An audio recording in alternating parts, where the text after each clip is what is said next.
আজকে এই আর্টটা করেছি অ্যাক্রিলিক কালারের। আর অ্যাক্রিলিক কালার দিয়ে আর্ট করতে অনেক ভালো লাগে। আর অনেক শীত পড়েছে, তো ঘরে বসে থেকে কি করব, তাই সময় কাটানোর জন্য আর্ট করেছিলাম। আর আর্ট শুধু সময় কাটানোর জন্য না, আমার ভিডিও বানাতে হবে। আমার ভিডিও বানানো ছিল না, আর এখানে তো সময় মতো আমার ভিডিও আপলোড করতে হবে। তো বাইরে অনেক প্রচুর ঠান্ডা, কুয়াশা, বাড়ানোই যাচ্ছে না। তো আমার ভিডিও বানানো নেই, একবারে চারিদিকে দরজা জানলা বন্ধ করে আমি ভিডিও বানানো শুরু করে দিলাম। কারণ বাইরে প্রচুর ঠান্ডা, আর ঘরের মাঝে কাজ করতেও ভালো লাগতেছে, কারণ বাইরে ঘুরতে ফিরতে আর ভালো লাগতেছে না। বাইরে অনেক কুয়াশা, অনেক শীত পড়েছে, তাই রং তুলি নিয়ে বসে পড়েছি। আর আজকে আমি অ্যাক্রিলিক কালার দিয়ে আর্ট করতেছি।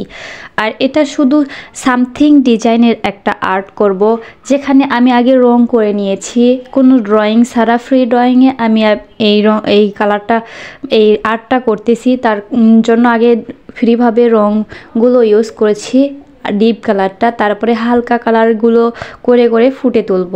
আর অ্যাক্রিলিক কালারের নিয়মটাই হচ্ছে যে আগে আপনি ডিপ কালার করবেন, তারপরে আপনি আস্তে আস্তে হালকা কালার করবেন। আর ওয়াটার কালারের কাজটা হচ্ছে যে আপনি আগে হালকা কালার করবেন, তারপর ডিপ কালার করবেন। তো আমি এখানে অ্যাক্রিলিক কালার যেহেতু ব্যবহার করতেছি, তাই আগে ডিপ কালারগুলো ইউজ করে তারপরে আস্তে আস্তে উপরে হালকা কালার ফুলগুলো দিচ্ছি। এবং যেই ডিপ কালার ফুলটা সেটা আগে ব্যবহার করেছি, এবং তারপরে যে হালকা কালারটা সেটা ইউজ করব, যাতে এটা মনে হয় যে দূরের ফুলটা কালচে কালচে বোঝা যাচ্ছে, মানে ছায়া পড়েছে, আর সামনের ফুলগুলো স্পষ্ট বোঝা যাচ্ছে। আমি এটা তুলে ধরার চেষ্টা করেছি। তবে যেহেতু ঠান্ডা প্রচুর, তাই যদিও আমি ঘরের মধ্যে থাকি, তারপরেও ঘরেও প্রচুর ঠান্ডা, আমার হাত নাড়ানো যাচ্ছে না।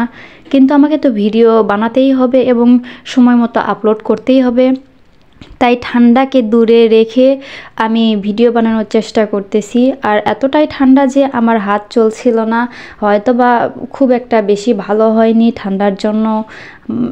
খুব আলসামি লাগতেছিল, শুধু মনে হচ্ছিল যে আমি লেপ কাতার মধ্যেই শুয়ে থাকি, এগুলো কাজ আর করব না। যদিও আমার আর্ট করতে ভীষণ পছন্দ হয়, কিন্তু এতটাই ঠান্ডা যে আর ল্যাপের মধ্যে থেকে বের হতে ইচ্ছে করতেছে না, কিন্তু বাধ্যতামূলক আমার ভিডিও বানাইতেই হবে, কারণ আমার কোনো ভিডিও বানানো ছিল না। তাই আমি লেপ কাতার থেকে বাইরে এসে ভিডিও বানায়া, তারপরে সুন্দর করে সাজায়া গুছায়া ভয়েস দিয়ে তারপরে আপনাদের মাঝে ভিডিও শেয়ার করতেছি। আমি জানি যে এত কষ্ট করে ভিডিও বানালাম আপনাদের জন্য, এরকম সুন্দর একটা উপহার দিলাম।